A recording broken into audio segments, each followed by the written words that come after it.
All right, good evening. Hello out there, everybody. This is Amateur Radio Roundtable. It's a show about ham radio, amateur radio, and we hope you find it enjoyable tonight. Maybe you'll find a new hobby to get into. It's been a great hobby for us, especially you guys out there listening on shortwave tonight. You know, many of us started out as shortwave listeners back in the early days, and that's what got us into ham radio. So we welcome you out there if you're listening on the International Shortwave tonight, WBCQ on 7490. We really appreciate you being with us, and if you will, send us an email to Tom at w5kub.com, Tom at w5kub.com. Let us know where you are, how you're hearing the station, and so forth. All right, so for all you guys watching on video tonight and watching us on YouTube, I need to ask a favor. Please hit the subscribe button. I put a little arrow there to help you out. So hit that subscribe button right there. It really helps us out to find more people to come on the show. YouTube will help us to advertise the show when people look for things with search words like radio or ham radio or two-way radio or whatever, you know. Sometimes they'll find us that way. And, as I've mentioned before, about 30% of our viewers come from people that find us by accident. They didn't even know the show is starting here or that we have a show. You know, again, let me mention, we're on just about every podcast carrier out there, iTunes, Google Play, iNet Radio, everything out there. More and more are carrying us every week. And we've got a lot of people that just listen to the show. Just search for Amateur Radio Roundtable if you want to download or listen. You don't even have to download it. You can just stream it to your phone or whatever and listen to the show every week. It's posted. It's usually up and active by the day after the show. So feel free to do that.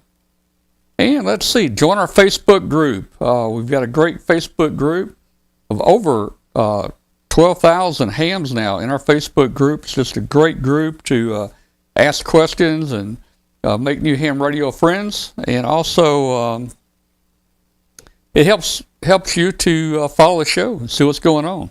We have a lot of special things going on, and that's where you'll find us on Facebook. Many of you have asked to be my friend on Facebook. I don't use Facebook very much, and my personal Facebook is more or less family only. I really didn't want 12,000 people in my family Facebook group. So if you want me, I'm on the W5KUB Amateur Radio Roundtable Facebook group. That's where you can find me always. You can chat with me there with Messenger or find me. So you're my friend there. It's just I'm not putting friends on my personal Facebook page. I hope everybody understands that.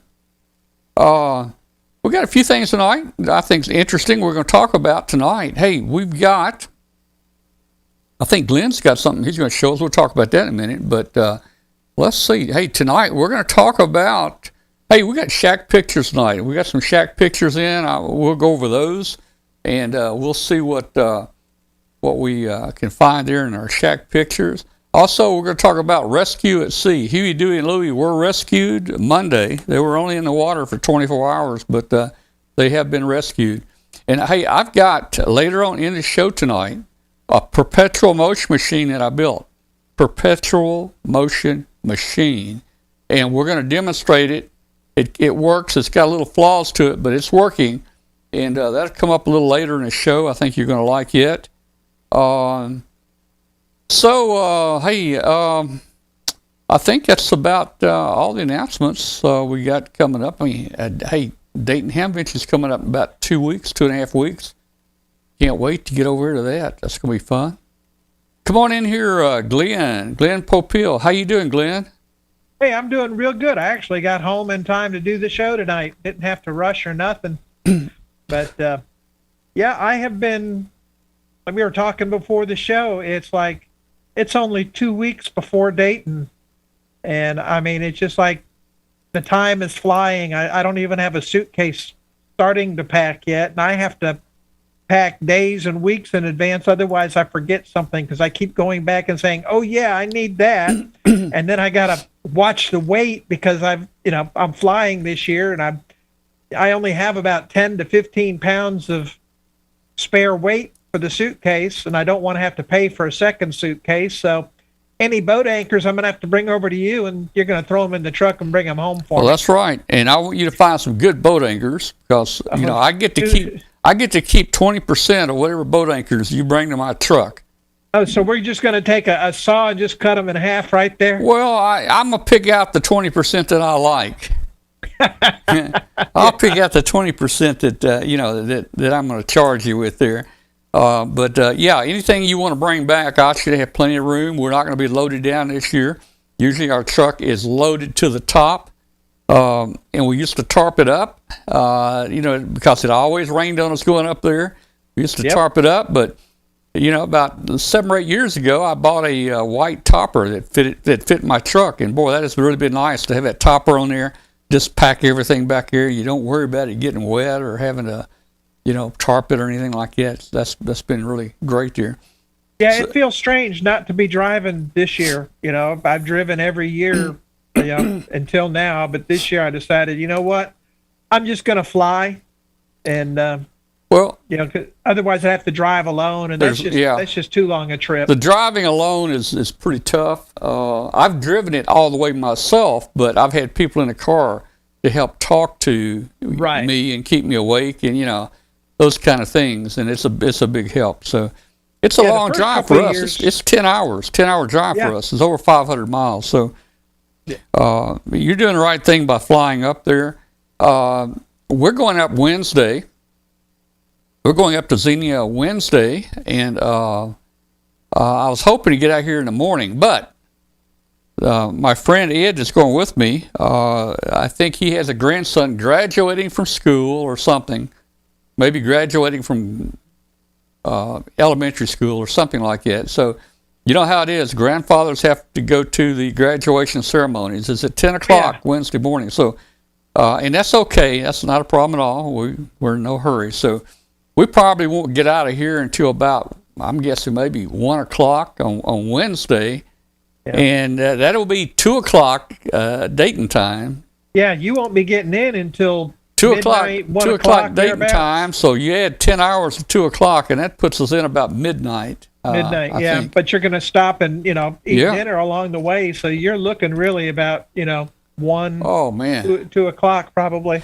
But that's okay. That's okay. And we'll go out to the Hamvention on Thursday morning after we get up, get some breakfast, and it'll be nice. We'll set our booth up out there. If anybody is going to be at Dayton this year, we're in Building 2, same place we were 3 and 4 years ago. Building 2, and our space is 2804. We only got one space this year. We usually get 2 spaces from them, but they cut us back to 1 space this year. So basically, we're going to set up a minimal operation. We're going to set up our banner and an ice chest, and hey, I'm taking a helmet cam up there in a trophy case. We're going to set that out there. That goes back 20 years ago. We started webcasting Hamvention 20 years ago with the helmet cam. And there it is right there at Huntsville. There it is right there, and we've got that in a trophy case, and we're gonna set it out there on a table so people can see it. And speaking of it, man, I think this is our 39th year or something. Here's a picture, Glenn. Here's a picture that was in a newspaper, I think 1984. Wow. And if you look, 1, 2, 3, 4, I'm the fourth person from the left, and it was cold. It was cold then. That was back when they had it in April. Yeah, I was back in April then, and I think we have newspapers stuffed in our clothes right there to stay warm, probably. But that 1984 right there, but the picture hadn't disintegrated yet. So we're going to have a lot of fun. Go up there this year. We're going to spend some time with ourselves and look around and visit with people and do that kind of stuff. Let's see. You know, Okay. that's the way it is for me. I mean, I didn't start going to Dayton until 2014. I'd been a ham since, 73, thereabouts, and always heard about Dayton, but never really had a chance to go. And then in 2014, when I did my first book, it's like, I got to go to Dayton now. And I've been going ever since. And it's like, what have I been missing all of these years? It's just truly amazing. You Well, haven't lived until you've been to Dayton. I tell you, just like anything, ham radio has changed from the days that we got our license. Everything has changed. Radios have changed. Hamvention has changed. I won't really say it's better or worse. It's still big, but I really enjoyed it when it was at Hera Arena. And going back, 40 years ago to Hera, and we went every single year. And even though the sewer pipes exploded, and even though people actually had to put tents inside the building to keep water off their stuff, we still enjoyed it. That was still my favorite place there to go. And even hey, great stories outside of just the Hamfest facility there. I mean, one year a guy came in our hotel room with a gun, and because we got his room that he usually uses, that was his normal room when he comes to town. But he was real nice to us, and he offered to get us some women if we needed some women, or he offered, they got him another room, and he offered us if we wanted to come down to his room and bust it up, that was okay. He was a really, really nice guy, and his name was Fast Eddie, and he drove a Cadillac Eldorado, I think it was an Eldorado, and it had the big steer horns on the hood. Oh, Lord. And he worked I can remember this, he worked for Phillips Petroleum. So Fast Eddie, if you're out there tonight, hello to you, our friend. Thank you for not shooting us when you came into the room and being a nice guy. All right. So, hey, we've had a lot of fun. We've had a lot of fun up there. Hey, we got stopped speeding coming back years ago, and people were watching us as we streamed that, and we were stopped doing pretty severe, 89 and a 70, and, we were, I thought we were going to get took to jail, but we got out of that one. And we had people in the chat room taking up a collection for us, to get us out of jail. So, oh man, we've had a lot of fun going up there. I've got so many stories about it, and it was really, really funny, man. Well, Hera, even as old as it was when I started going, I mean, it was still the thing. It was the place. The flea market was just unbelievable at Hera. And, figuring out, it wasn't until the last year at Hera that I figured out how to get around between the various rooms, and they'd actually color-coded the drapes in the rooms. Yeah. So rather than having to remember the booth, you remembered what color the drapes were, and you can remember the area. Other than that, my first year was just spent trying to figure out how to even get out of the place. It was like a maze. Glenn, we had a flea market space outside for maybe, I don't know, probably 30 years before we even went inside. And I didn't hardly go inside very much. I liked the outside more. I liked all the used stuff and all the unique stuff you could find. And yeah, the rooms, yellow curtains or red curtains or whatever, the yellow room or whatever. And, those years when I would try to go in the building, I'm like you, I didn't know how to even maneuver, because all the rooms in that building all connected together with different hallways. And right. And even if you made a circle one time, you don't remember how you got there, Now, how do I get back to that other room, It was, you couldn't figure it out. Yeah, but after we moved inside, we moved into the yellow room about 7 years ago, right there, right behind Bob Heil there. He was in the audio alley, and you go through the little door there. We were right there at that door. Right. Great place.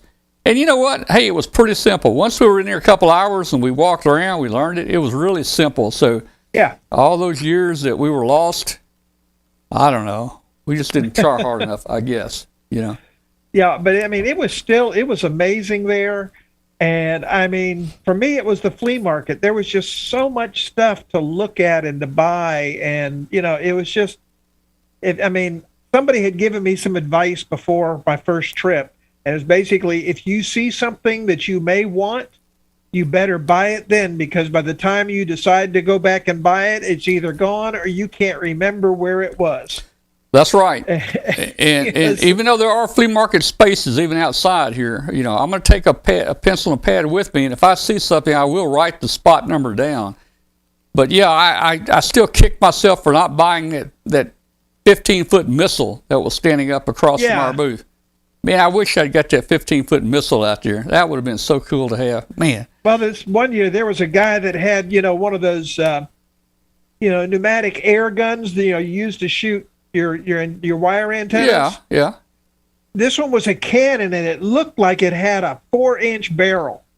And I'm just thinking, what antenna are we going to launch with that? Yeah. Yeah. And it was literally, it was on wheels and the whole 9 yards, and it literally was an air cannon. It was amazing. Yeah. But yeah, I mean, as far as facilities, I was there when Hera was definitely on the way out, and I was there the year after the sewer explosion. But Hera, was the place. But I tell you what, Xenia, they've done a really great job with it. I like the layout. The first year, of course, they had the mud pit for the flea area, and they really worked that to where it's no longer a problem. They laid out that crushed tires or crushed rubber or whatever it was, crushed asphalt maybe. But the flea market has been great. The buildings have been great, and every year it seems like they make some kind of an improvement to the facility. Yeah. So, and the whole town turns out for the buses, for the transport in and out. I mean, they love us there. And so, you can say, I'm a Hera guy or I'm a Xenia guy, and I'd have to say I'm kind of both, because you have the history of Hera, but then you've got, the Xenia's the new age. Yeah. And anyway, one thing I wanted to mention too is you're in 2804, and right across the aisle from you in 2805 is going to be Ron K9 ID at Gold Medal ID. Oh, okay. That's cool. Hey, I want to show you something, and I think the statute of limitations are over with. I mentioned this on the show one night a while back, but I told you guys, my friend Ed is going with me. We built this little device. Oh, wrong cameraman. So we built this little device up here. We called it the Enforcer. Hard to see. The Enforcer. And very small little. It cost us about $6 to build this. It has a little circuit board in the front, and it actually all it is a little 10 gig transmitter, and a little 10 gig transmitter, and it's got one little gas FET transistor in it. And the way we tuned it was you cut the strip on the circuit board to tune it to the radar frequency. And this is what we were talking about. A couple years we made 100 of these and took them up there, and we sold out like the first day, $40 a piece. So, in our cargo pants, we had $4,000 stuffed in our cargo pants. Holy cow! On just these little things right here, And of course, radar detectors nowadays they don't pick up as trash like they used to back then. But no, well, they've gone laser and encoding and just all kinds of stuff. So no, that wouldn't work much anymore. But if you look at this, and we still go by the name, that's actually built by T&E Electronics. You can't see it; the green screen's getting it, but T&E is Tom and Ed. So. That's a deal with it. Hey, we're talking about how this place is different, how Xenia is different. It's probably like when we were at Hera. We didn't know our way around in a building, and we get lost, and it didn't look organized.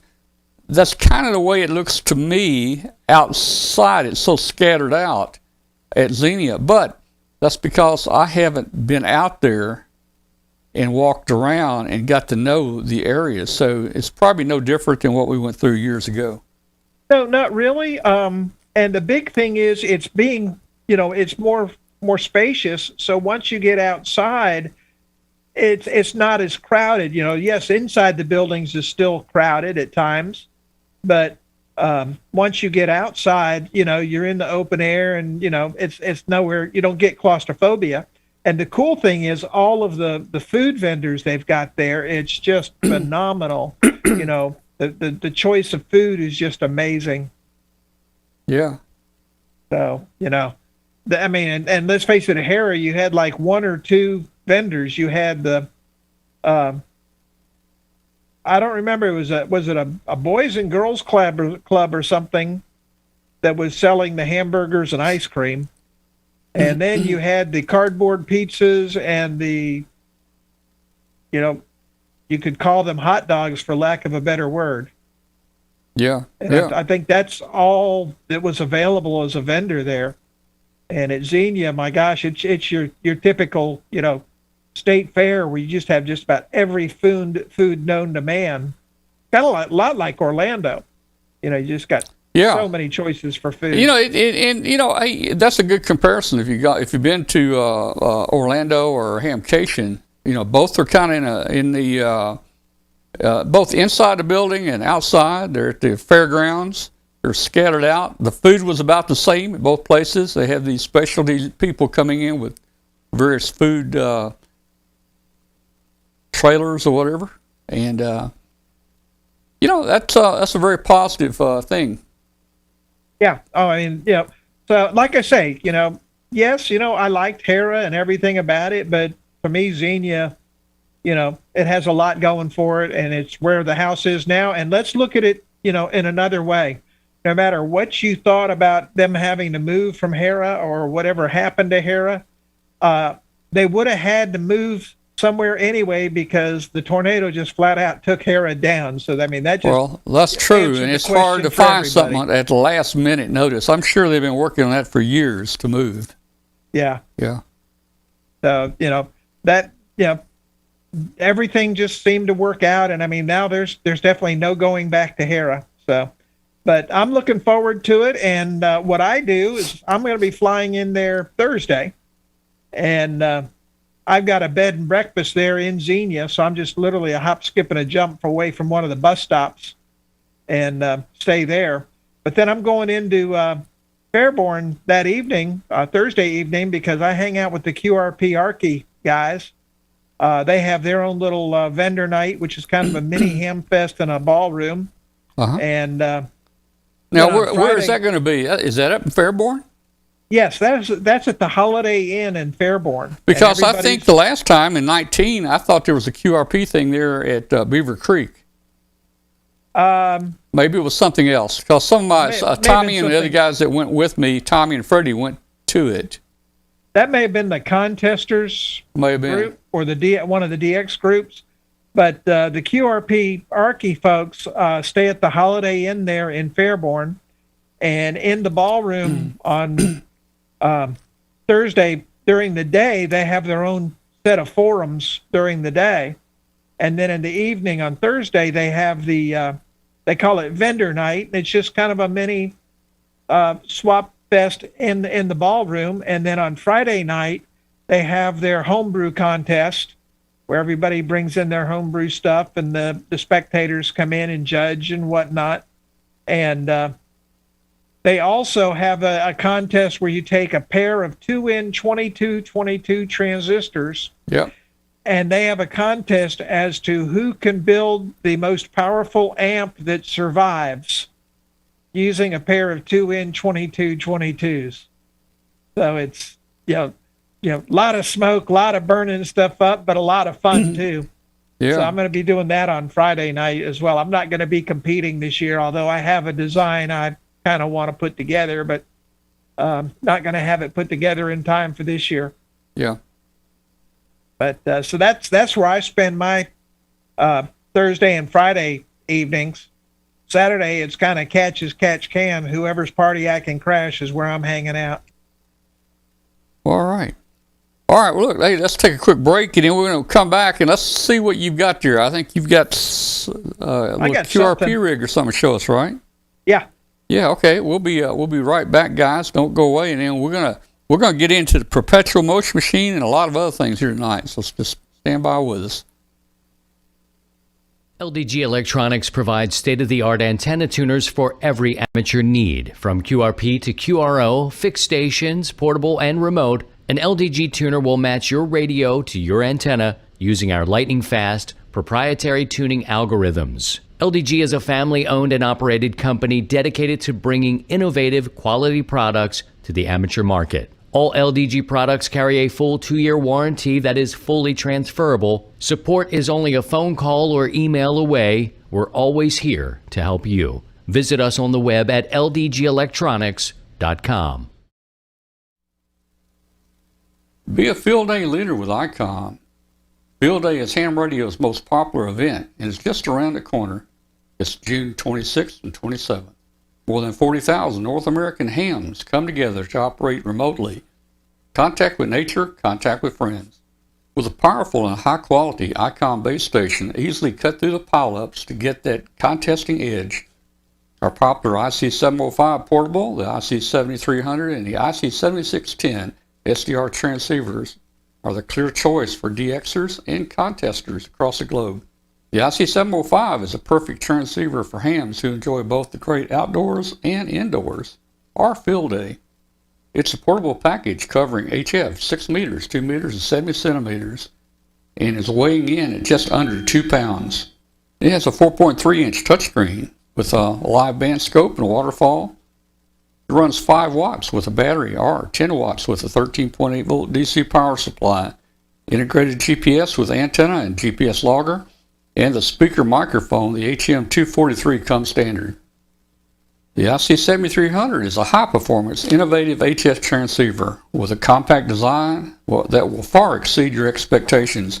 This innovative HF transceiver digitizes RF before various receiver stages, reducing the generated inherent noise in different IF stages. It has RF direct sampling, 15 discrete bandpass filters, a large 4.3-inch color touchscreen, and real-time spectrum scope. The IC7610 is the SDR every ham wants. This high-performance SDR has the ability to pick out faint signals in the presence of stronger adjacent signals. The ICOM IC7610 is a direct sampling, software-defined radio that has changed the world's definition of an SDR transceiver. It has RF direct sampling, 110 dB RMDR, independent dual receiver, and dual digiselect. For more information, visit www.icomamerica.com/amateur. All right, and we are back, and again, you're listening to or watching Amateur Radio Roundtable, a show about ham radio. Well, Glenn, let's see what you got there. Your stuff's always so pretty when you build it up in those little boxes, man. Let's see what you got. Yeah. Talk to us. Well, let me give a little bit of an introduction to this first. At Orlando, I had a nice chat with ARRL, Dave Minster, and the gang in the publishing area there, and we talked about my next book. And what we've decided to do is to create a best of the Arduino for Ham Radio series, where I would take the projects that I like the best and that the readers like the best, and I would update them and retweak them, so they're going to be not all new projects, but they're definitely going to be upgraded.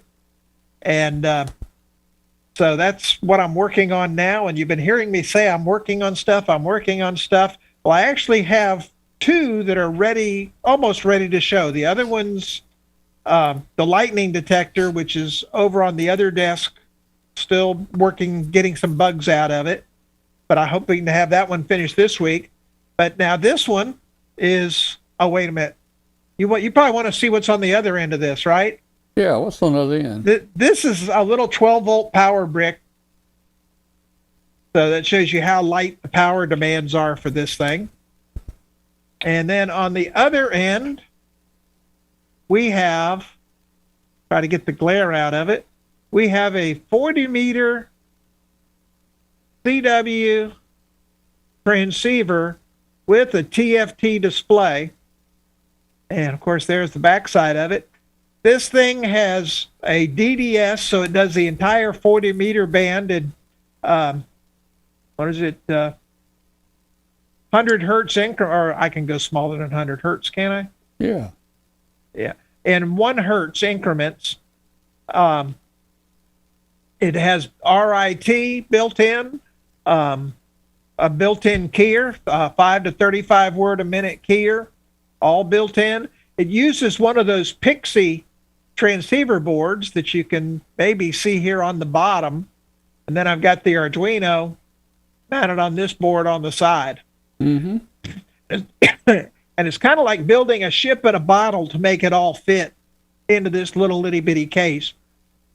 But that's a full-blown 40-meter transceiver inside a little baseball display case from Hobby Lobby. Wow, that's nice. You know, so that's going to be one of the projects in the book. It's all it's waiting for now is some time on the test bench to finish it up and upgrade the code a little bit, and that'll be ready to take photos and get it out the door. Okay. Well, hey, I had a couple of Pixies myself, and I played around with them. I never really made a contact with them. I think I needed some parts here a while back, and I actually pulled the parts off the board. Yeah, I've still got 2 or 3 of those laying around. I mean, the JT65 transceiver, you know, was just, you know, totally slick to me, and it was done on a Pixie board. But since FT8's come along and there's no real way to update the code for that to FT8, that one's not going to be in the book.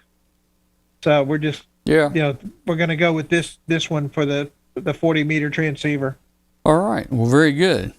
All right. Well, I see my son, AC5CM, just logged in. So he is late. I'm going to have to give him 5 demerits tonight for being late tonight. Oh, man. That's just not good. Yep. He probably forgot. Right. He probably forgot it was Tuesday. Well, hey, man, glad to see that little QRP rig there you got. It sounds like it's got a lot of stuff built in, man. Yeah, it's a lot of fun, you know, and it just shows you the power of the Arduino when you got a little nano that's driving the whole rig. Yeah. Well, that's really nice. All right. Well, hey, you know, I asked for some shack pictures here a couple weeks ago, and people sent me a few. And I thought, well, I'll just go over them right now.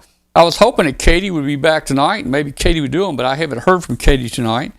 You know, she indicated here with me a couple weeks ago that she was getting better and that she would be back at some point here. And I sent her an email today, but I did not hear back from her, so I don't know if she's out or whatever. But anyway, we all miss Katie, and I told her that in an email today, and we can't wait till she gets back. Let's look at some shack pictures here and see what we've got here. So let's see. All right, let's see what we got here. This is Bill Roberts. He's got him a Flex 6800 there and a Yaesu FTDX 101 MP. Now, aren't you wanting a new Yaesu? That's what I want. Yes, sir. The 101 MP. Is that the one you want right there? Yes, sir. Well, that's a nice looking setup there. Oh, man, it is a gorgeous radio. Yeah, man. You know, I thought about a Flex one time, but I don't know. I mean, would I gain that much if I got a Flex? I mean, well, I mean, they're a full up SDR, and now they've got that, you know, the knobs and everything, you know, display.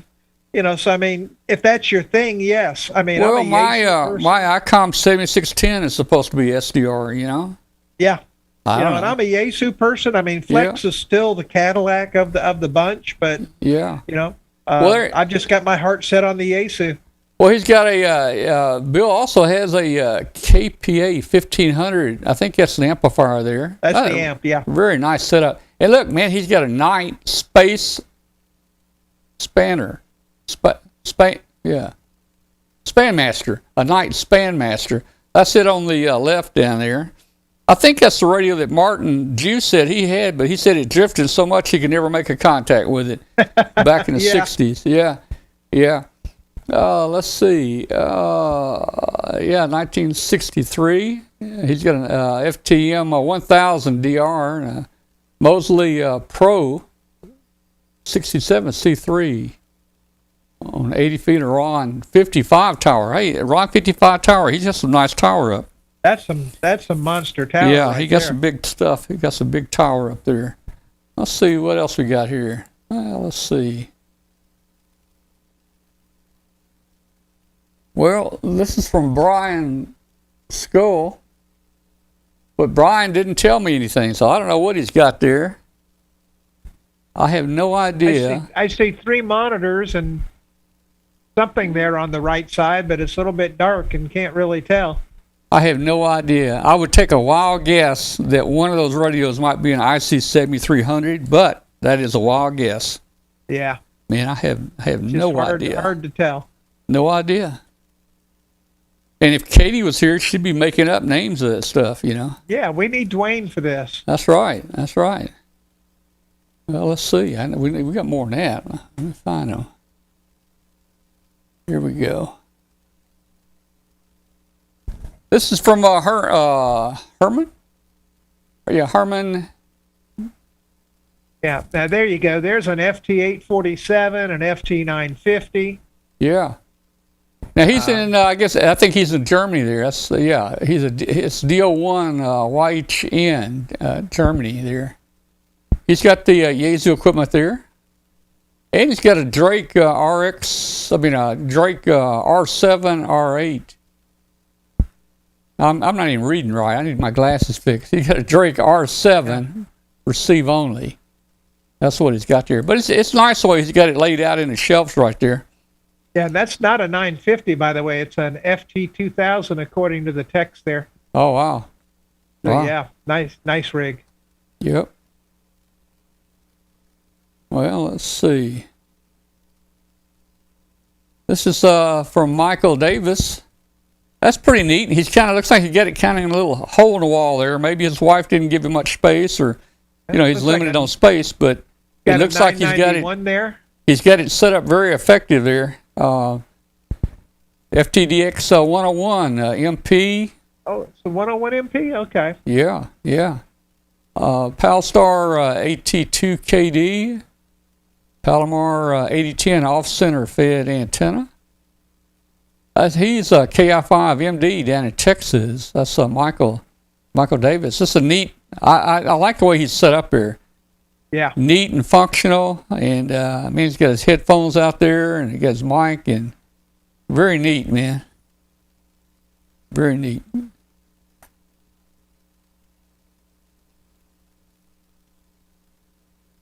And this comes to us from Al Hodge. Al's got his put on shelves. FT991A. There it is. Okay, yeah. Yeah, Linko 570 DR. He's got an MFJ 939C tuner. He's got a Pyramid 25 amp power supply there, and an IC 2340 for APRS. That's W3HDG, and it's kind of neat there. He's got it. Nice Got a neat compact, station set up. Yeah. Yep. Jim Duggar, N4MXZ. Jim tracks our balloons. Jim is usually in the top 5 or top 10 worldwide in Whisper. He has started working with Whisper a lot, trying to, become number 1 in the world, and he's doing pretty good. He can usually hear our balloon when other people can't hear it. But let's see, he's got a GD77 DMR handy-talkie, an LK 500 amp. What's that? A Nye Viking MBVA. I'm not sure about that. What that is? RSP1A. That's the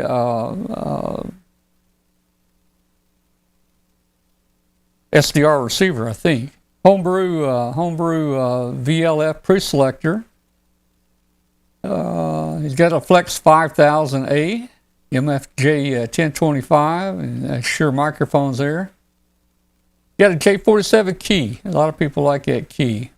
Then he's got his computers there, Raspberry Pis, Dell Optiplex, and Dell Latitude. So he's got a nice, clean, laid out station there. Yep.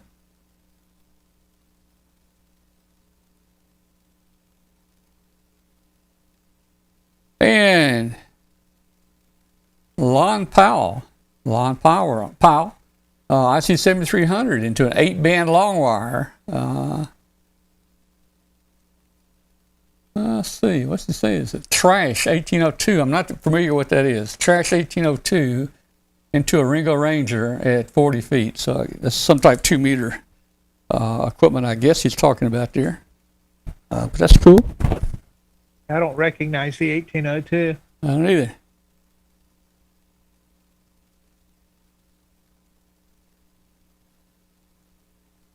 And this is from Jamie Harper, VE9 GOM, Icon 7300. You know, that's a very popular radio, that 7300. Yeah, it is. FT990, Yaesu FTDX 400, a Dentron amplifier, MT3008. That Dentron, that's a good amp too. Yeah. Meritron AL81. No, that's an AL811H. I had one of those. That's the 4-tube 811 amplifier from Meritron. Astron Supply.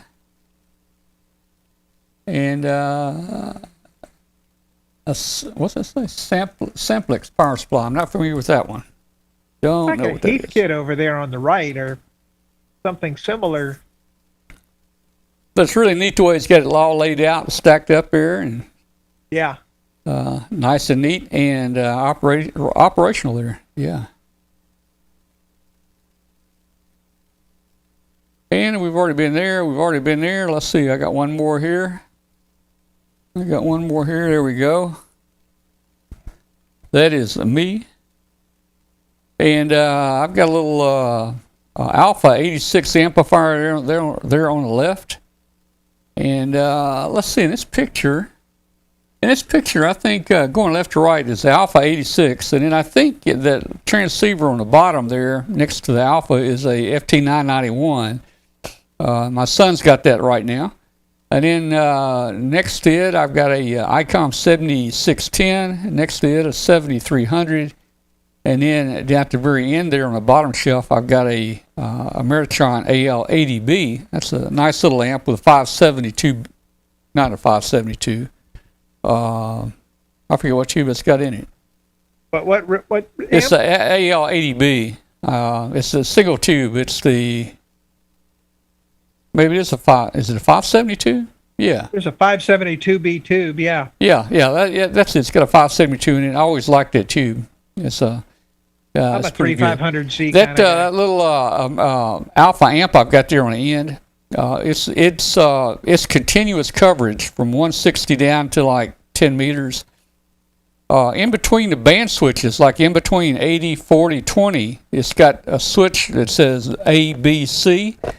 So it's full coverage on all the bands, all the HF bands, and even in between the bands there. And that thing will run easily kilowatt with a brick on a key for a month, and you'll never know it. And I'm running it on 110. It'll run a whole lot more power than that, but that's a nice little amp right here. On the top, and let's see, underneath the shelf area, a couple 2-meter and 440 rigs. There's a 220. There's an Link. Let's see, maybe it's an Alinco 220 down under the shelf on the very right end. Not many manufacturers of 220 equipment out there. Then up on top, I've got a TS 570 there. I think I've replaced that with a TS 2000 now on the bench. I mean, on the workbench there. And I've got a Astron power supply there and a cross needle MFJ watt meter. And that's that Vibraplex key there that in my hand. My mom and dad got me that. I was 16 years old. That was the Vibraplex Deluxe. I think that thing probably cost about $35 back in 1964. But man, you buy that key now, it's $200, $300, I think. Yeah, Wow. I mean, I bought one of that exact same model in like 1977 or thereabouts. Yeah. Probably paid $40 or $50 for it. But like you say, now, Yeah. forget it. They're $200 to start. Yeah. So, Okay. All right. So let's see. We're moving right along here. We'll be opening up the phone lines or the Zoom lines for people to join us here in a little while. Next on my list. Hey, let's jump into the Perpetual Motion Machine. I'm sure everybody has been waiting to see the Perpetual Motion Machine. I've been working on this for some time now, and almost got it working. It's got a few defects you'll see in the operation. It's some defects. It's a little wild. The thing kind of goes crazy at times, so I took it in the kitchen where I'd have more room to work on it and demonstrate it. Because if I turned that thing on here in my ham shack, I would have stilly balls going everywhere. Either I wouldn't find them, or they might punch a hole through something. So anyway, we moved it to the kitchen. So let's take a look at the Perpetual Motion Machine. That's coming up right now. Those little steel balls wouldn't last more than 2 minutes in my house. Yeah, well, it says do not eat them, No, the demons be playing with them. Yeah. All right, I think we're about ready here.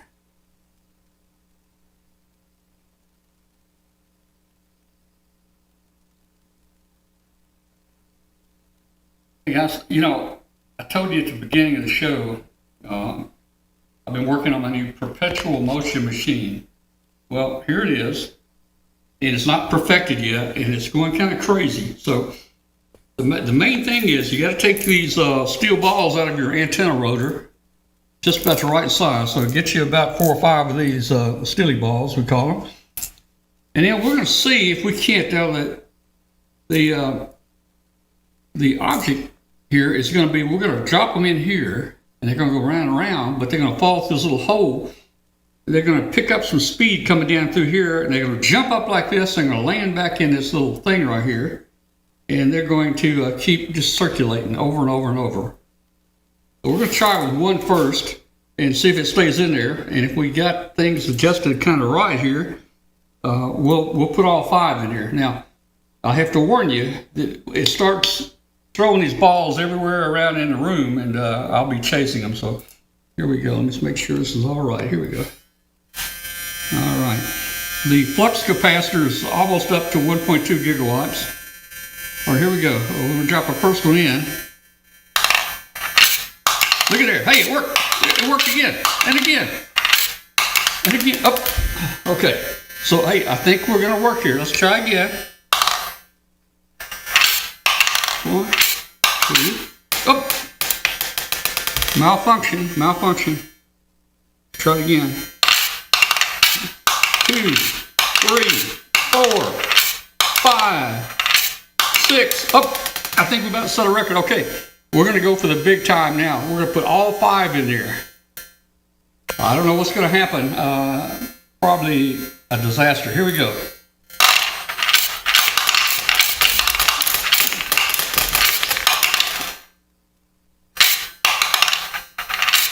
Well, that didn't work very well. But, look at that. Okay. Here we go. We're going to try again. Up. All right. We're going to try again. Here we go. Oh, gee.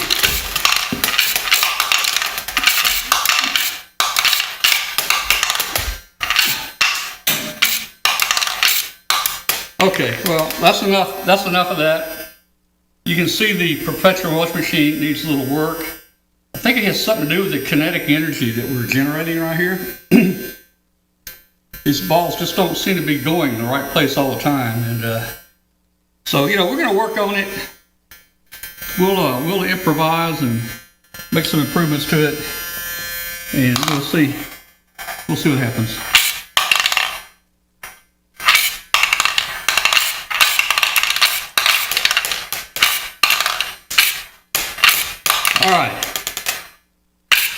All right, well, that's it for the perpetual motion machine, guys.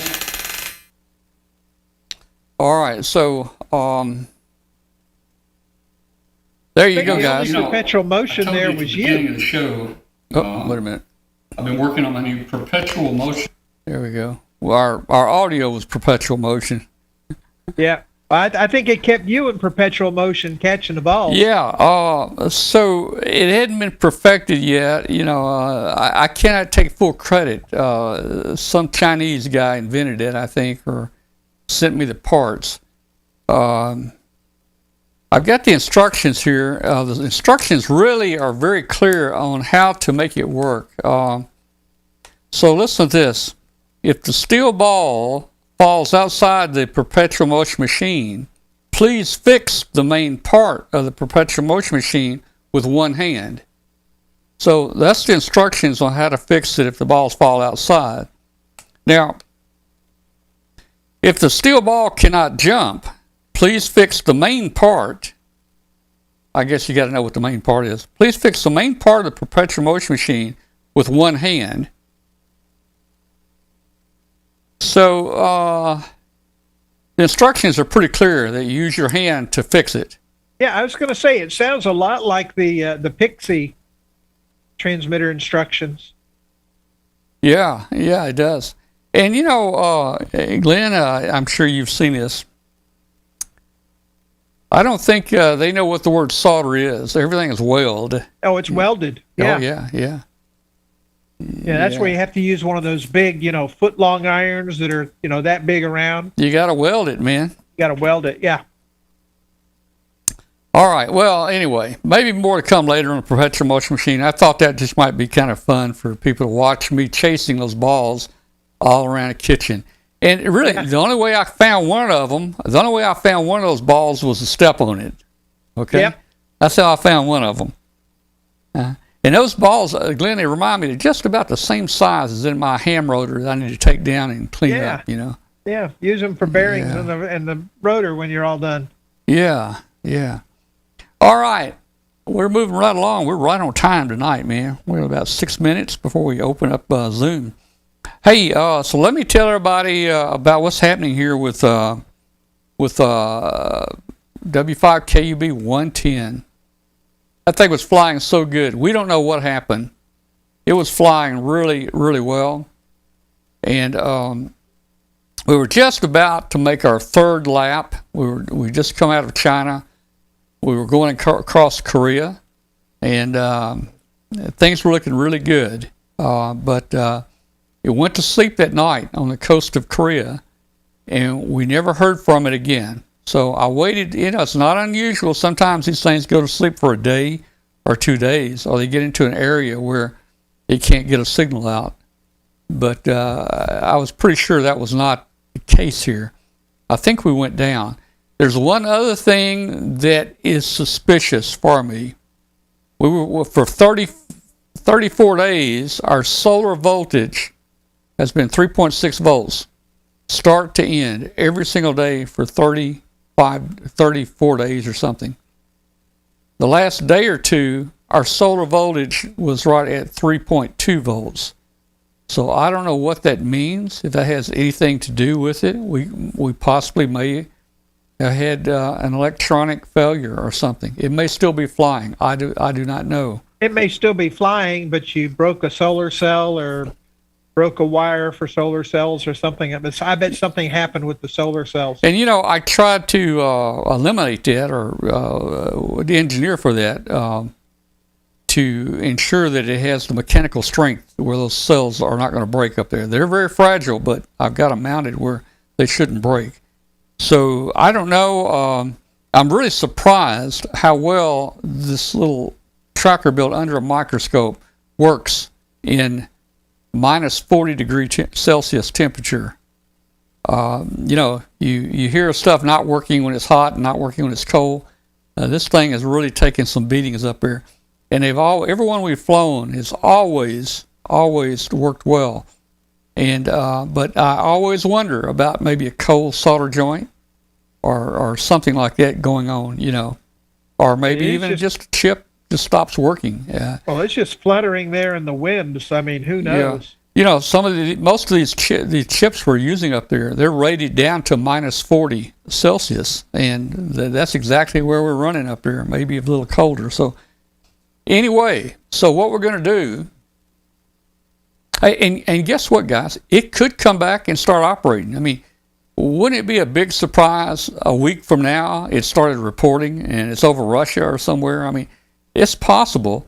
There are several of these balloons right now that have actually gone out of sight for like a week or 10 days or 2 weeks, and then they'll show back up. But that's especially when you get up in the northern latitudes, up around the Arctic Circle. They get stuck up there and don't communicate well. So it's possible this thing could come back on. So we're going to keep the systems running down here on the ground another 4 or 5 days that communicates with it in case it does come back alive. We'll see that. So we're planning. I'm going to be helping Bill. I've been invited by Bill to be a part of the Pico Balloon Forum at Dayton on Friday at 11 o'clock Friday. And Bill always launches a few balloons there outside after the forum, but they're APRS balloons. The thing about the APRS balloons is you tie the tracker right below the balloon, just a matter of a foot below the balloon. Our whisper tracker, I have to tie the whisper tracker 17 feet below the balloon, and then the antenna hangs another 17 feet below that. So we've got a footprint of about 35 feet there when this thing launches. Now, the problem with Dayton is it's very crowded outside there. A lot of there's buildings, light poles, power lines, and the wind is usually blowing about 30 miles an hour out there. And when we launched in 2019, and if you guys want to watch our launch, just go to YouTube and type in W5KUB astronaut launches balloon. We had our astronaut friend launch our balloon out there, and we thought, what better way to launch a balloon and beat these other guys than to have a real full-fledged astronaut launch ours. Well, the other guys launched 3 balloons before us, and they all took off slowly, but they cleared the power lines. And our astronaut friend, who is an aerospace engineer, his first launch, it did a kamikaze nosedive. It looked like it was going up so pretty, man, and it just turned upside down and went straight down. And it wrapped around a mirror on an RV. He relaunched it, and it wrapped around a power line about 300 feet downrange. But then it came undone, it unwrapped, and it took off. So Bill will be launching those balloons, and we're going to launch we hope we launch our whisper balloon. The problem is it's a difficult launch, especially with the wind and with the obstacles. The APRS trackers, you can get them up. The chances are getting ours up is very much reduced. So I don't know what we're going to do. We're going to try our best to launch at the same time. And people can follow all the balloons just by going to APRS and putting in, all 3 or 4 call letters with a comma between them. And you can actually see all the balloons that we launch on the same screen. And it was kind of funny at 19 when we were watching them. It was kind of like a horse race. We had 4 balloons moving up there. We would move in front for a minute, and the next time somebody else would move in front of us. And it was just kind of like a race. So you'll be able to see all the balloons at one time. So we'll be launching, hopefully we'll be launching W5KUB 111 at Hamvention, we hope. All right. I'm going to open up the Zoom for our people out there that want to join us. we're going to go into the next segment, Amateur Radio Roundtable. By the way, Amateur Radio Roundtable is semi-over. People used to complain the show was too long, so we're going to officially say our Amateur Radio Roundtable is over right now. But guess what? We're going to go another hour. We're going to go another hour, and we're going to call this the second hour the After the Show, because we have a 2-hour spot on International Shortwave. And so we're going to go another hour here and see if some of our regulars want to join in with us. And also, if you haven't been on here before, click on the link, join us. Would love to have you. And let me put that link out here.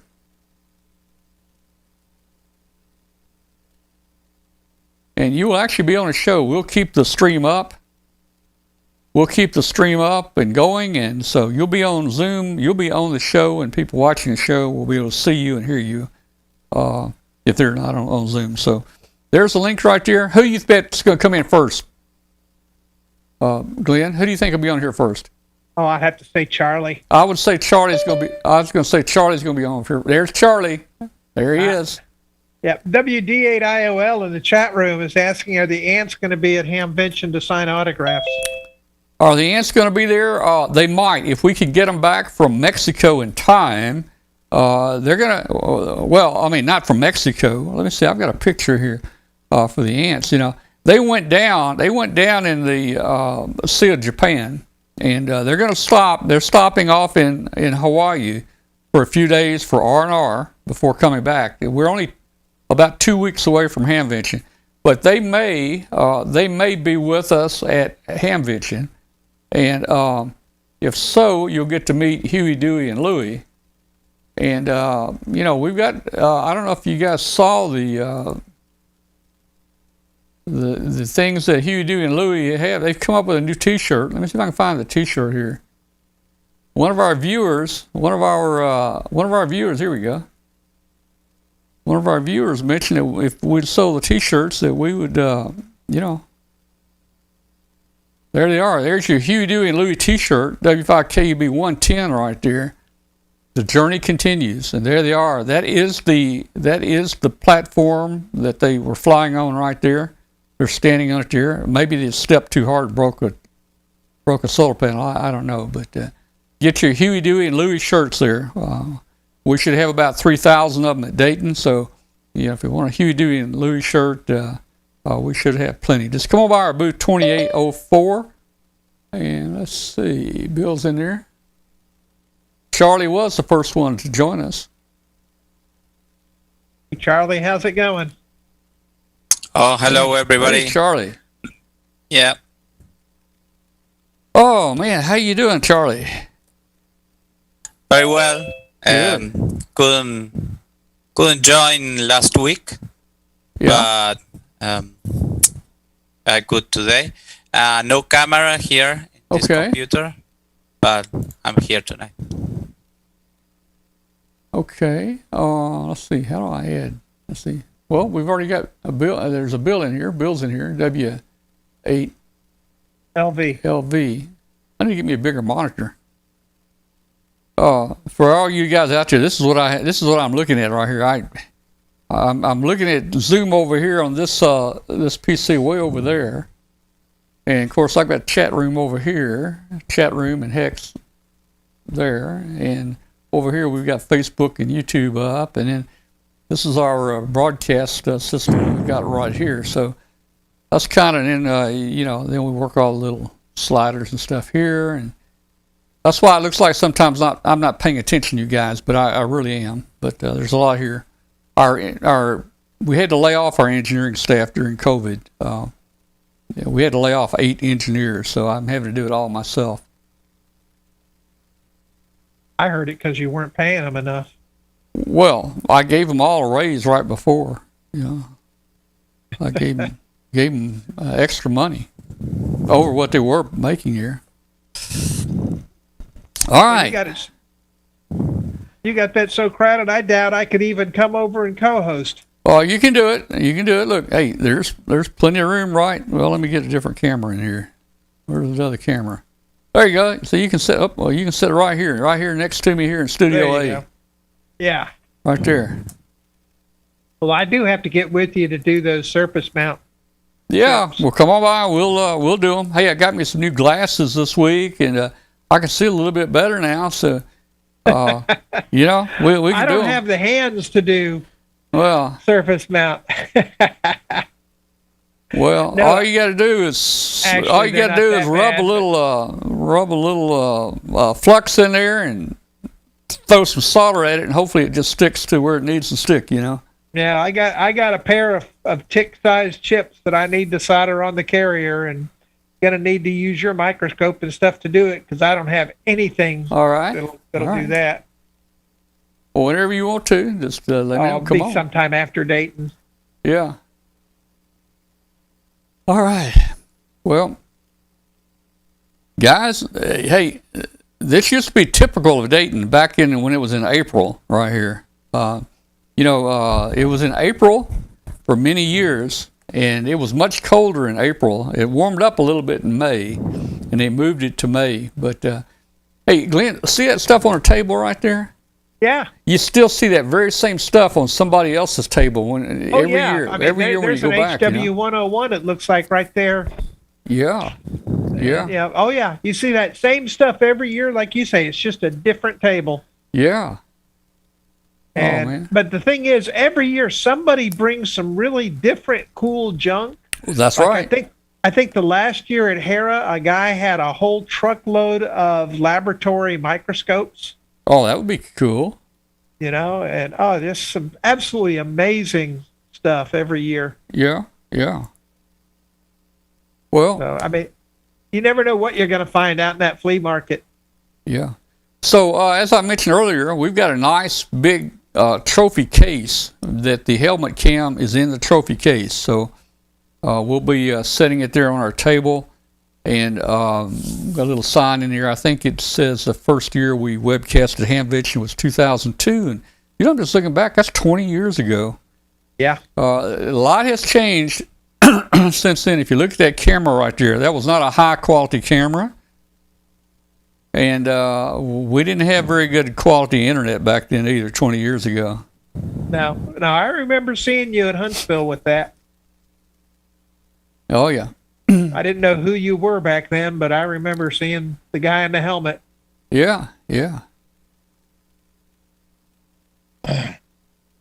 Yeah, it's very All cool. right. Hey, Bill. Well, come on in here, there. Bill, and talk to us. Yeah, hello there. How you doing? Hello there. Okay, man. I got a face for radio, so. what can Well, I that's say? all right, man. Face for radio. Well, we're sure looking forward to Hamvention. Are you going up there? I guess you'll be there. You're an 8, aren't you? Yeah. So you're close. yes. It only takes me about maybe an hour and a half to get over there. It's just close enough that I just really don't need to get a room. Yeah, yeah. That's nice. I know what you mean. I know what you mean here, man. Yeah. Well, come by and see us. We're going to be in and out of our booth there, 2804, right there in Building 2. Where Building 2 connects to Building 3, there's a walkway, a covered walkway. And we're right inside Building 2, right there at that walkway, at that door. So, I was talking to Glenn earlier about what to bring. I'm thinking about throwing a box fan in here, May it can be cold, guys. It can be snowing on us up here. But I want to tell you something. I'll tell you something. 4 years ago, it was so hot there that we went to Walmart and bought 3 box fans and brought them back and put them, in our booth. So I might take a fan with us just in case, Glenn. Yeah, and then like the year before at Harrah's, it was almost snowing. Yeah. So yeah, and so you never know what. Now, while you're talking about where you're going to be, I'm actually going to be on the other side of the room from you for a couple hours on Friday and another on Saturday with the ARRL folks over in their Meet the Author area, signing books and just in general talking to folks over on that side of the building. So if you get bored talking to Todd, you can come over to that side and talk to me. Okay. But yeah, I don't know what to pack in terms of jackets, sweaters, raincoats. I can bring one whole suitcase just for weather gear, and I'd still get it wrong. Well, yeah, I'll tell you, moving from April to May, I don't know if it helped a whole lot as far as weather. I mean, they can have almost the same weather in May they do in April, man. Yeah. You know, when these cold fronts and stuff come through. But yeah, hey, we used to take so much clothes up there. We'd take shorts, we'd take rain gear, we'd take long johns, parka coats, hats, boots. I'd carry boots, you know, and you know what? You would use all that in the same weekend. The same weekend, you'd use all those clothes, man. Thankfully, that first year at Xenia. Yeah.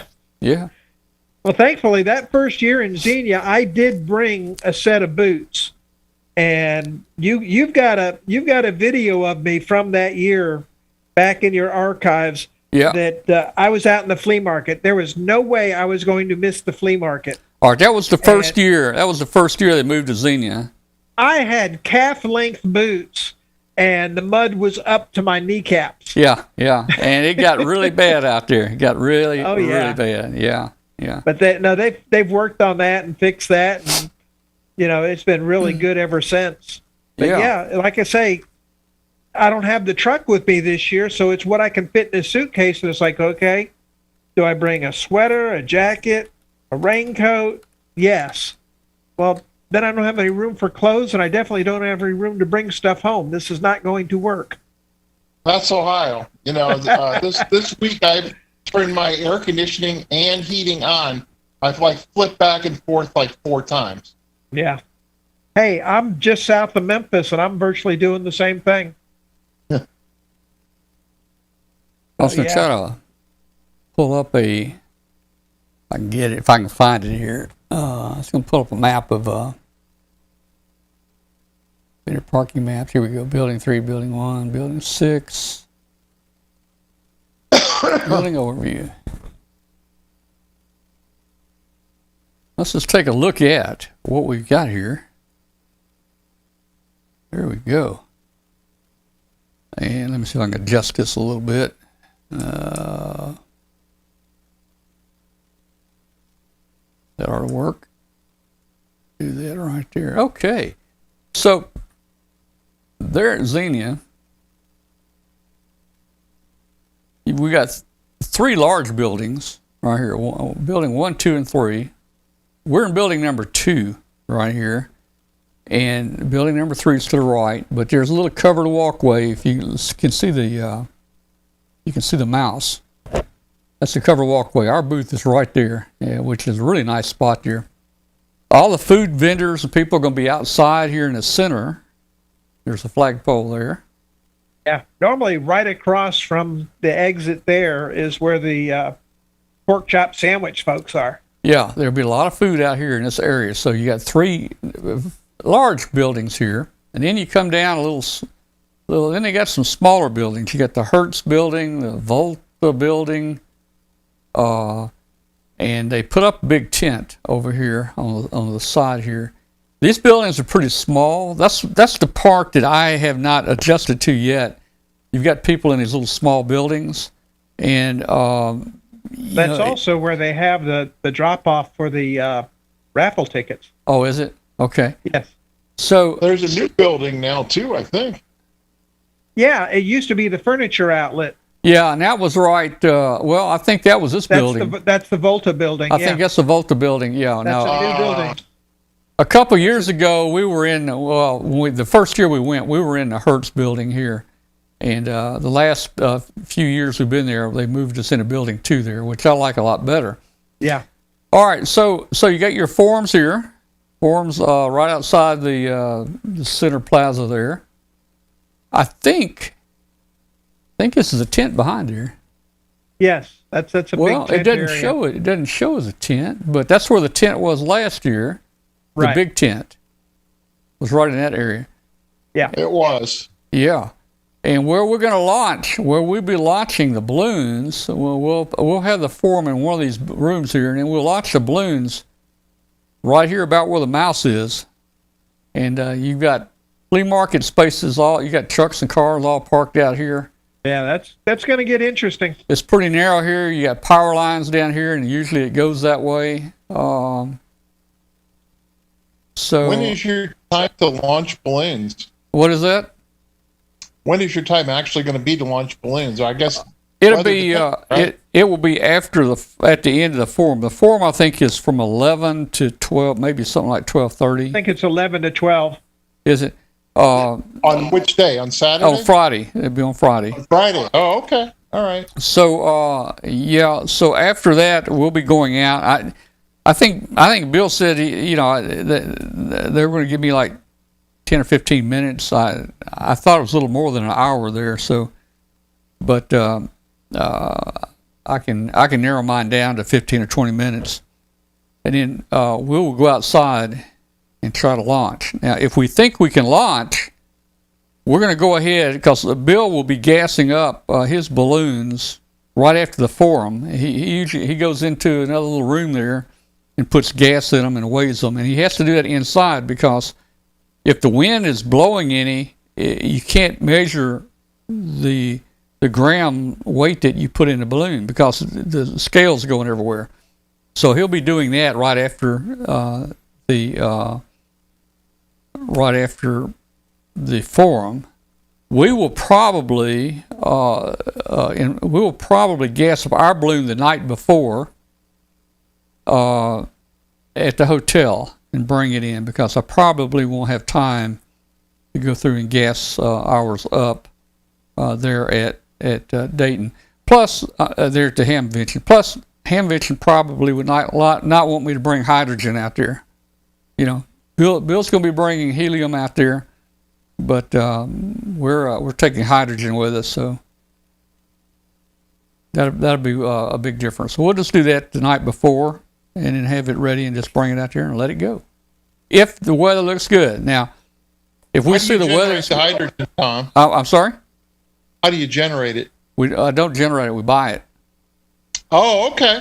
Yeah. I thought you might do throw a little bit of aluminium into some acid. No, people in the balloon hobby, they try to generate their own. It's almost impossible to get enough gas you want. Plus, it has moisture in it. You'd have to somehow strip all the moisture out, and you'd have to pass through steel wool or something. Then. Yeah, so it's it's a difficult thing to make, and actually, hydrogen gas is a lot cheaper than helium. Helium is a rare element on Earth. They're not making any more of it, and but hydrogen they are. Everything has hydrogen in it. We use it in MRIs, and there's nothing else. There's no other substitution for it. Yeah. When it's gone, it's gone. That's right. Once it goes up, it goes out through goes out the hole in the ozone layer, I guess, and it goes out into space. It doesn't come back, that's for sure. Yeah. Yep. All right. Well, I'm gonna post our link again. We need some more people to join us here. Let me post our link. I think, did we just got somebody? Adam's joining. Let's see what Adam has to say here.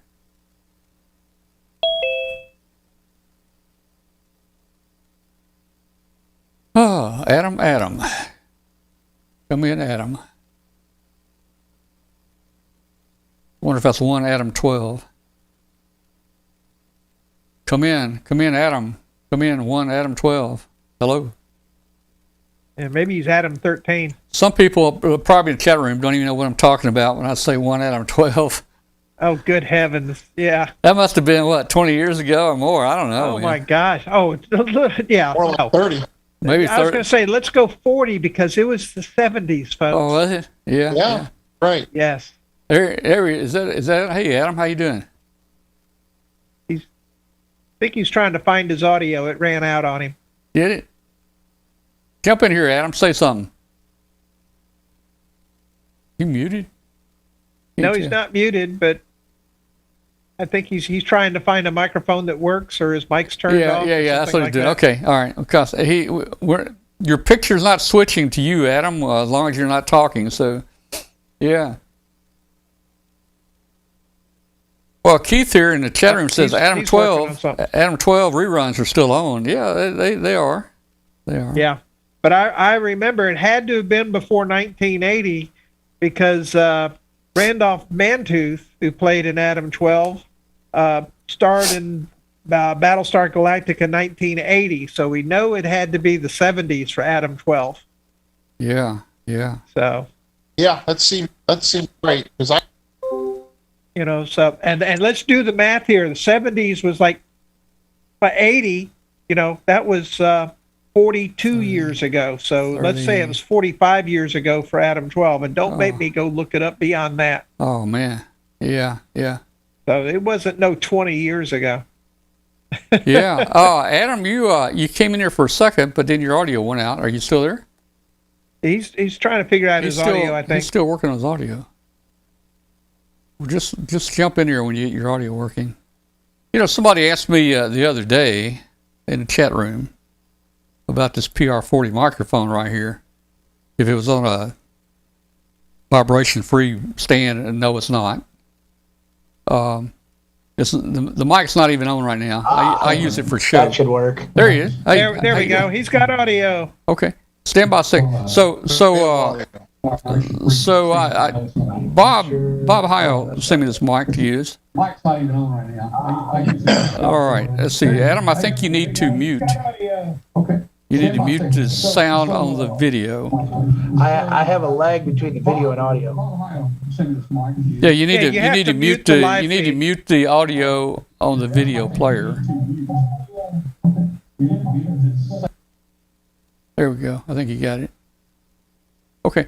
So somebody asked about this. Bob Heil, a great friend of mine, and 20 years ago when we started out, we were using cheap computer microphones, $1.39 microphones and stuff. And Bob gave us some PR 35 microphones. That's the Pro microphone, and let's see, I got them right here. And the thing about the Pro microphone, there is some great microphones, and the PR35. And Bob always used to tell a story. This is the microphone that Charlie Daniels uses, Carrie Underwood uses. And I just told Bob, I said, Bob, someday, man, when you tell that story, say also that's the microphone that Tom uses, So just wanted to make sure everybody understands. So anyway, so hey, these were great mics. We used them for a long time. They sound really good. They're XLR. The cable comes from them. But they're heavy, and but we found that we have bought some wireless systems. They have like 4-channel wireless systems. We've got hand mics like this, and let's see. We got hand mics like that, and we've got also lapel mics. So I like the lapel mic much better because it's very consistent with audio. Let me show you. Somebody says, "Why aren't you using this PR40 right here?" I'll show you why. I'm gonna turn my lapel mic off.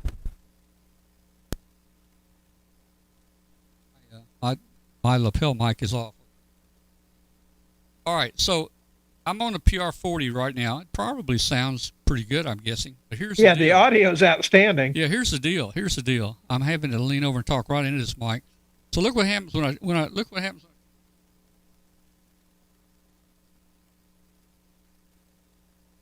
Yeah, you dropped about 50, 75%.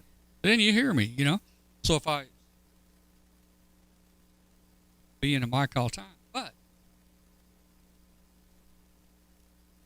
now I got the lapel mic on. Now watch this. Hello, testing 1 2 3, testing 1 2 3. Hello, 1 2 3. I can even go out to the mailbox and you still hear me. So I really like the lapel mics for this. But the PR40 is a good mic, but we're just not really using it for the show. Hey Adam, you got your sound fixed now?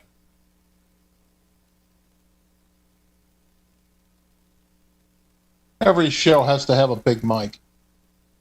There you go.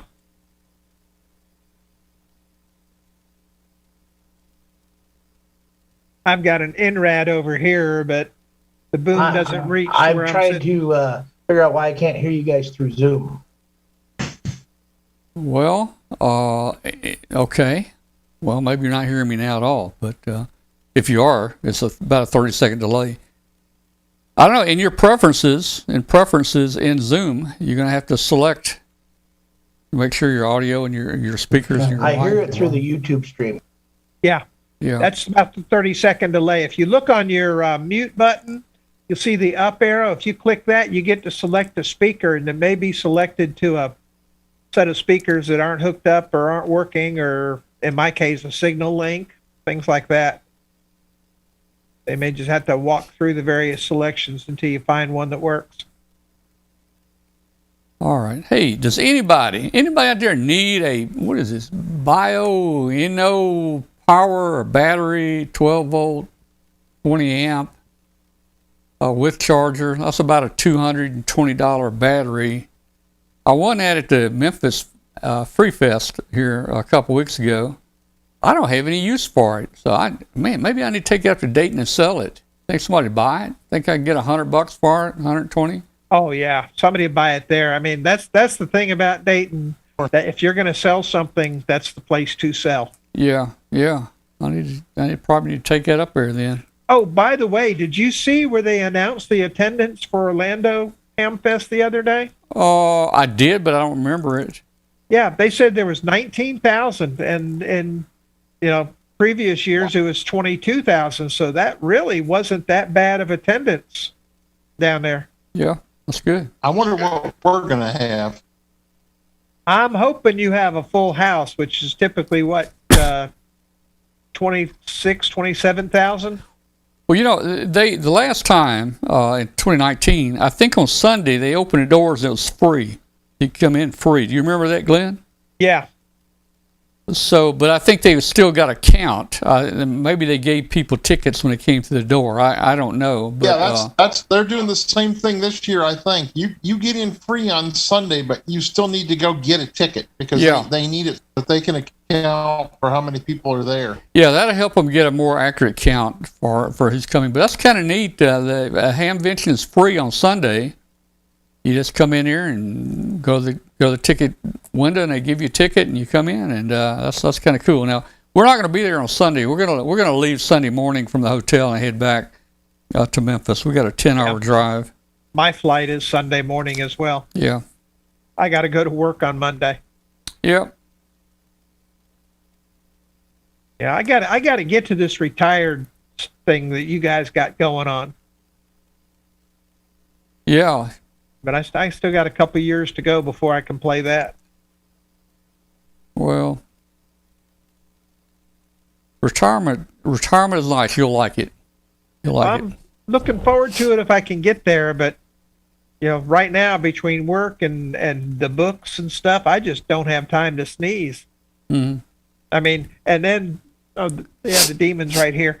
We're going to a cat show over in Huntsville in June. So, got cat shows going on at the same time. All right. And then, of course, got to get ready for the Huntsville Ham Fest in August. It's hard to believe how fast the time is flying right now. Yep.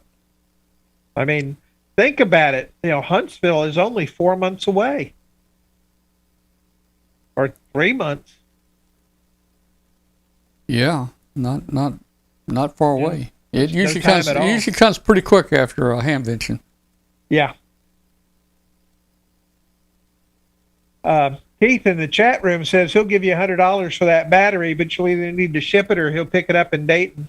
Yeah. Well, I'll have to think that offer over and see. I think again, it's brand new. I hadn't even got it yet. The guy picked it up. I won it. I didn't have to be there, so a friend of mine picked it up, and I'll try to get it before then. I don't think I would use it on anything. I mean, I've got home generator now. The UPS I run with the video cart. I don't think I'd want to run this battery on that UPS because that UPS tries to charge it.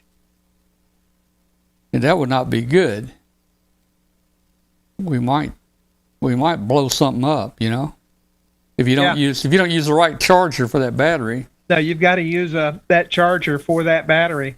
Yeah, so it comes with the charger. It's a nice battery, but I'm kind of like you, for the most part, I've downsized to little things like this. I've got big batteries down here on the UPSs and stuff. Well, it's amazing how much power that you can get in a little LiPo battery now. I've got some LiPo batteries where we tried to use on the trackers, and they're down in the 2 grams, 4 grams. Yeah, and that's a gorgeous battery. They would power, those little LiPos would power the tracker 8-9 hours during the night if it just wasn't too cold up there. So that's the only problem with that. But yeah, I'll have to look at that battery and see. I think I looked it up, and of course, I saw I think 229 or something like that with the charger. That's probably the high battery. End. That's probably the high end. You can buy that battery from, I don't know, wherever you buy them. You could probably buy it for $179, something like that. Yeah, but still, I'd like to have it, but it's like I don't need it. I'm trying to downsize. Yeah.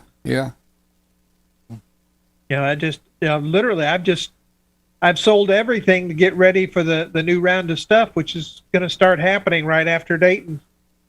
Probably maybe even be buying the 101 MP at Dayton, or getting it on order anyway. I think they have to special order the MP. All right. Well, I was thinking you might could buy. You gonna buy it while there at I'm probably going to buy it there and have them ship it to me. Okay. And cool. So it'll meet me home shortly after Dayton. Cool. Or but see, I'm buying it's from Gigaparts, and I'm buying their MP Max, which is the MP with all of the filter already installed, so they have to special order that. And I don't know the lag on the preparing of the rig, but I'm going to go ahead and probably order it at Dayton. And just tell them ship it when you get it. That way I avoid they do free shipping and all that fun stuff. Since they're going to be right there at Dayton, perfect. And no, I'm not going to pick it up at Dayton and let you bring it home, because that would fall into that. You get to keep 20% of it. Yeah. And that ain't happening. I can't remember, guys. Didn't the post office, wasn't there some kind of shipping that was all set up there for people that could send stuff back? They used to have both UPS and USPS there. Now that's what I thought. Yeah. At Xenia, they've had the postal service there. They were out in the tent. I don't know if they're there this year. They're not on any of the listings, but they're not really a vendor per se, so they may not be on the listing that way. But they were out in the tent area in 2019. But I'm not going to let them ship a rig if I can have Gigaparts just ship it for me. Oh, of course. And I don't think shipping a boat anchor would be very cost effective.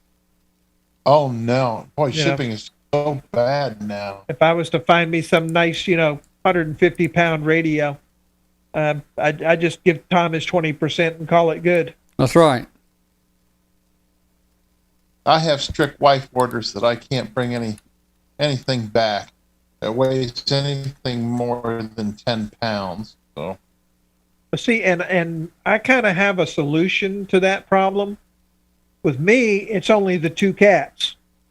I have found that 1 can of cat food, tuna in particular, I get forgiven for being gone for the week. I can buy whatever I want to. They don't care. Just give them their tuna. Well, plus you've got that special cat, right? That special show cat. Oh, both of them are. Oh, I didn't know that. I thought it was just the one. No, both of them. I have Godzilla and Rodan. And Godzilla is the absolute monster. She was the April cat in the ARRL calendar. And then let's see if I can get her without her getting mad, because she's in a snitty mood tonight. There we go. Oh my! That's Rodan. Wow, that's a big cat. Yeah. And yeah, Godzilla's even bigger. That's the scary part. Godzilla's probably another, 7 pounds heavier and about 5 inches longer. That's why she's called Godzilla. She's just huge. But yeah, they're actually litter sisters. And so they both go to the shows with me. Now, I don't know what it is about cats and amateur radio operators, but Universal Radio, which boy do I ever miss not being able to drive there 30 minutes away. Oh gosh, yeah. Their cat pages on the web. Mine is up there with my cat too. I don't know. Is it because they're quiet so they can be in a shack? What is it about cats and amateur radio operators, or are there just as many dog owners too? I wonder. I think there's just as many dog owners. It's just cats are traditionally, if they're in a shack, they're laying on a piece of warm equipment. They love the old tube gear. This one, she'll sit on the desk all the time, or just on the other side of the desk is a set of stairs so they don't jump up on the table and destroy stuff anymore. So they're just usually laying on the first step. And, they're just kind of quiet. Dogs, they're active. They will sit at your feet, I guess, but you're not going to want them up on the table and laying on stuff. Whereas with a cat, you're like, I don't have any choice. They're going to do it anyway. Yeah. So, when this one, what you don't see is on the other side of the room, I have my lab, which is my workspace. I'm not even going to try to get the camera to show you. And they will jump on that table and grab parts and knock them to the floor and haul them away and scatter them all over the house. And that's just... Oh, yeah, I've had to banish mine from the actual bench area. No, I can't banish these two guys. You've got Godzilla at 22 pounds. You cannot close a door in this house because then you have the repetitive bowling ball hitting the door. Yeah. And she does not like closed doors, and she will make thumps on the door until you just give up. And her sister's every bit as bad. So you can't close a door in the house. So it's kind of like they don't hurt anything. They've never broken, anything. They just grab the parts and go play with them, and I have to pick them up off the floor somewhere.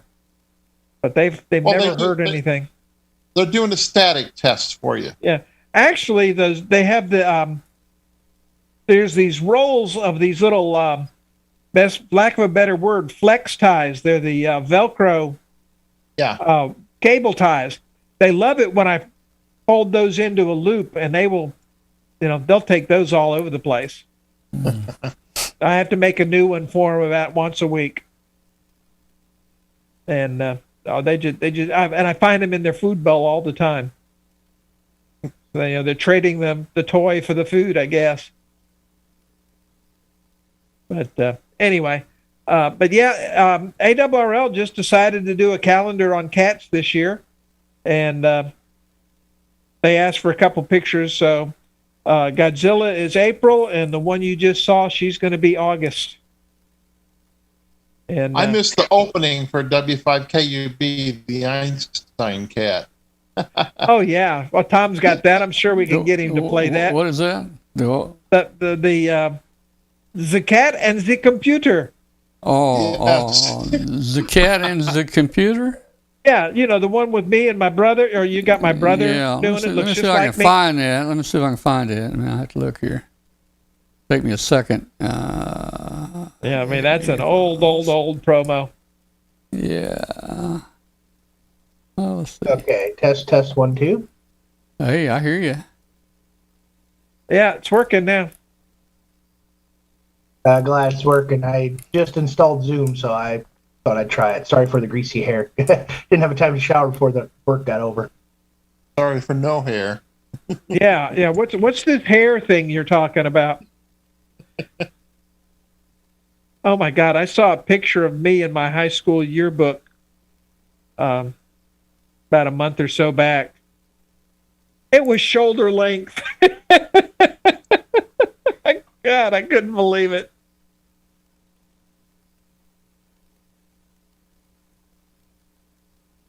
But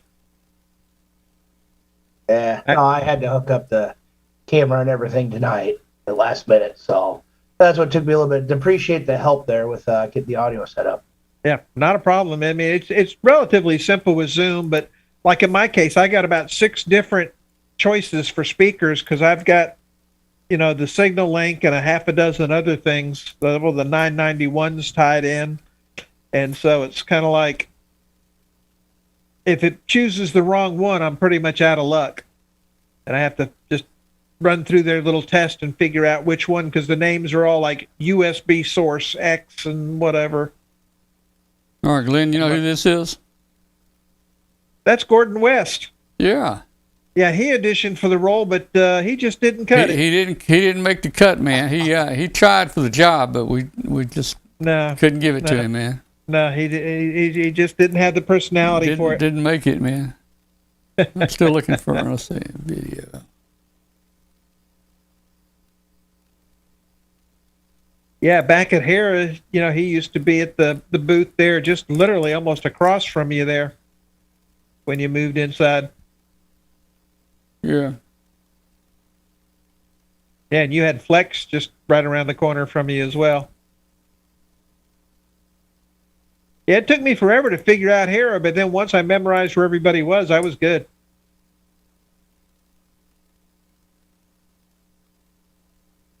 I do miss Hera, though, and I really miss taking my kids there. They just thought that was awesome. Well, what was so funny is I was reading something and it said, in the hockey rink, and I was like, Hera had a hockey rink? Oh, yeah. And I'm thinking, wait a minute, that was the big bowl. Was the hockey rink. Because I always thought, no, that's just a basketball stadium. I'm from the South. We don't understand this hockey stuff. I grew up in Miami, man. It was either baseball, football. We didn't even have basketball, back then. We also had Cincinnati Gardens, nearby. I grew up, Tom on the Canadian border. Roundtable. Hockey's a big deal.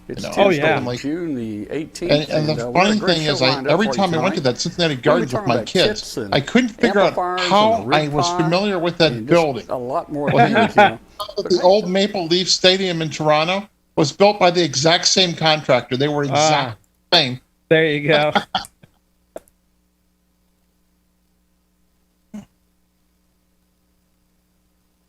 But I can't remember the name of that team in Dayton. What it was called? Bombers. Was it Dayton Bombers? There were two different teams. I have no idea. I never saw them, but it was before my time when they were there. So you're saying I can ask this cat any question? Here we go, the cat is connected to the computer. You just type in the question. It just will read his mind. Let me start it over. There's the answer code.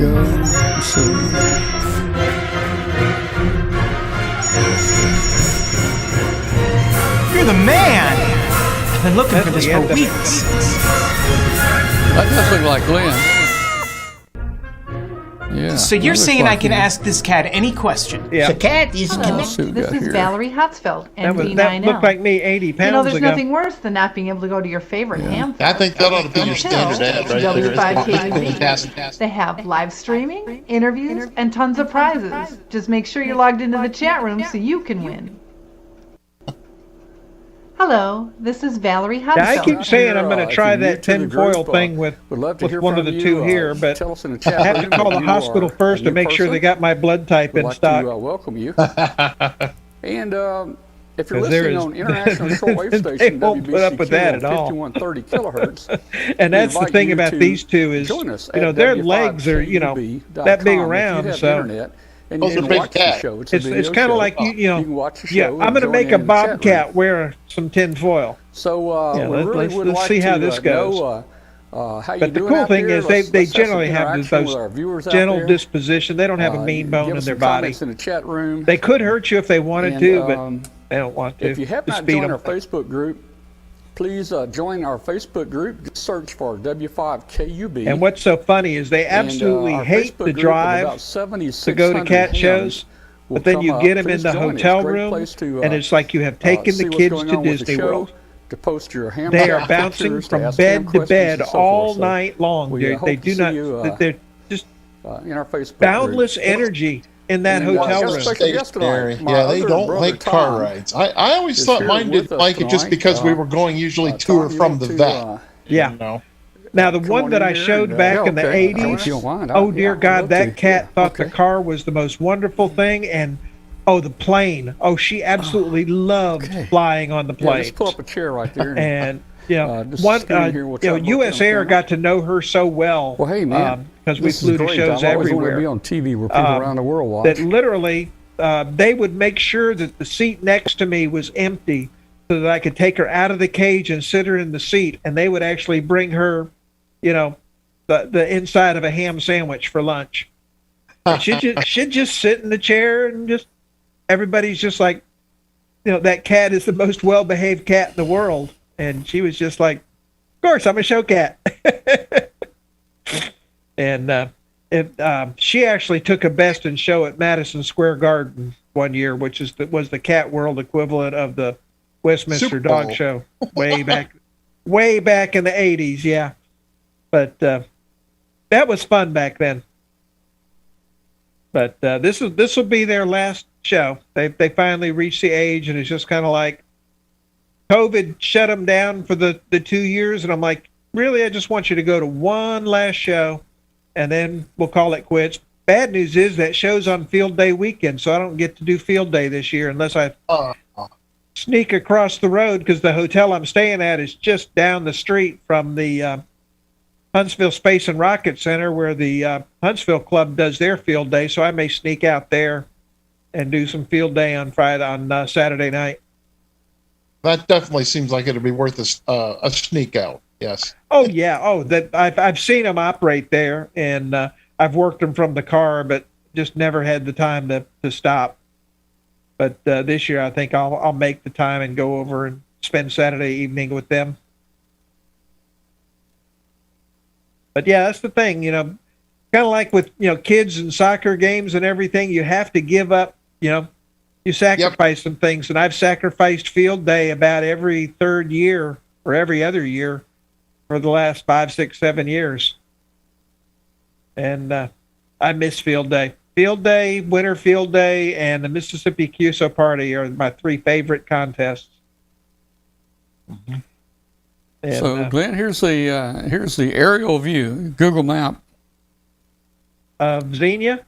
Of Xenia, you can see the three main buildings, building 1, 2, and 3, and then the smaller buildings here. The forum's going to be right there. Yeah, and that's actually a harness racing track. Yeah. They work with the horses and train them out there and everything, and that whole infield is, I would say, what is it, about half to 2/3 is flea market area. Well, they've got the whole fairground is 40 acres. And so they've moved the outside people, flea market. They're inside the racetrack here. Yeah. And they're also right here on this green. Right here. And where we launch a balloon is right between them and these buildings, right through. Man, that's not a lot of launch area. Right through there, man. Right through there. So, yeah, it's not much. No. But that's it. So Glenn, we'll be parked, if you're looking for our truck, we'll be parked right back here behind building 2. Okay. Let me. Here we go. You can see the 3 buildings. And let's hope for no rain. This is parking. This is parking all back here for the inside vendors. We usually park right about here. The neat thing is we can drive the truck right up to the door right here, and we're within 5 feet of our booth. Yeah. See, I take the bus over from one of the local parking lots. And they drop you off at the bus area, and then I get one of the golf cart folks to ride me over to the ARRL booth. So, I get the nice chauffeur treatment to get into ARRL. All right. So, hey, everybody out there listening on WBCQ on shortwave, we're glad to have you tonight. This is Amateur Radio Roundtable. It's a show about ham radio. We're glad you're with us tonight. Send us an email to tom@w5kub.com. Let us know where in the world you are. And if you're listening on shortwave, just take note that you can join the show and watch it live. It's a video show. You can watch it live just by going to w5kub.com at 9 p.m. Eastern Time on Tuesday nights. And we'd love to have you there. And let's see, we've got about just a couple more minutes, Lynn, before our radio slot ends here. Anybody else in Zoom here that hadn't got to talk to us or want to say something? Anybody else out there? I'm gonna put the link out there one more time. Charlie's been awful quiet tonight. Yeah, Charlie has been quiet. He must be out in a hotel room somewhere working. No, I'm listening to everything you say, but I'm also coding on the other monitor of the computer. So, what you building? A software at this time it's a software for accounting for the club. So, yeah.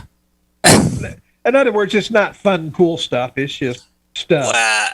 Well, I do. I'm doing it for learning, also for to collaborate with the club, but also I like to learn to code myself. It's not that I'm an expert coding. I'm not educated in coding, but I'm coding anyhow. Yeah. So. Well, and I mean that's kind of how I got into it, and you'll find the more you do, the better you get. Yes, and well, it's fun because I look at code that I wrote, I don't know, a couple of years ago, and I say this is prehistoric or so simple. So yeah, you look at it, you go, what idiot wrote this? And it's like, was me. but also I look at other professionally or more advanced code, and it's like Chinese. So I know what's happening, but I cannot write. Oh, I know. I've been going back. I haven't looked at the code on some of these projects that I'm putting in the new book. I haven't seen this code in 6 and 7 years, and I'm having to go back through it and update it. I'm like, how did I do this, and why did I do this? Yeah. And but yes, as I didn't have any formal education in coding, I like high-level stuff like doing classes and I don't know, advanced structures like that. I do nothing of that. No, I'm all self-taught. It's the same thing with me. It's just I've been doing it all my life. And you eventually reach that point where it's second nature to you. You start thinking logically. And, it's just the language changes, but the program structure and design is still the same. Yeah, so it's to keep myself. Yes, it's something that you have to know how to code something.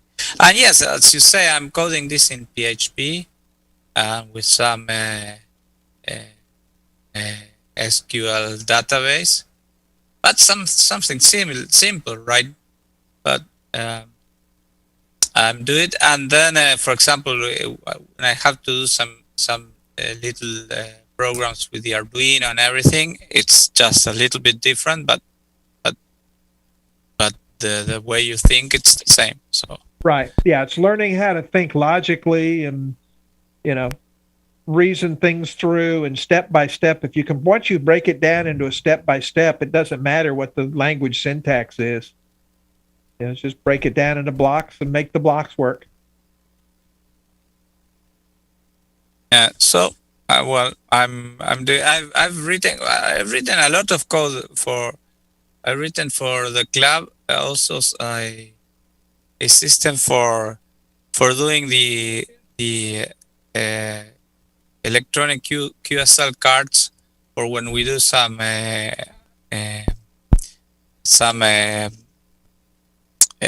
field days and some events, different events, so that you can go and search for your